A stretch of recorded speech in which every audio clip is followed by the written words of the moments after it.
BD ক্লিনের সহায়তায় ভোলা পৌরসভা কর্তৃক 1 মাস ব্যাপী এই পরিষ্কার পরিচ্ছন্নতা কার্যক্রম আমি স্বাগত জানাই। নিঃসন্দেহে একটি আপনারা জানেন যে আমরা এই মুহূর্তে একটি নতুন বাংলাদেশে, সুতরাং নতুন বাংলাদেশ একটি পরিচ্ছন্ন বাংলাদেশ হবে, সেটা আমাদের সকলেরই প্রত্যাশা।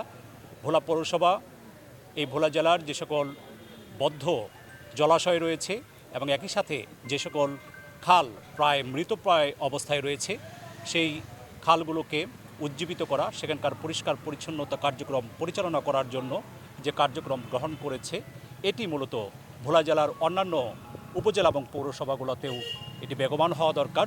তাহলে পরেই শুধুমাত্র আমরা এই ভোলা জেলাকে একটি ক্লিন ভোলা হিসেবে দাবি করতে পারবো।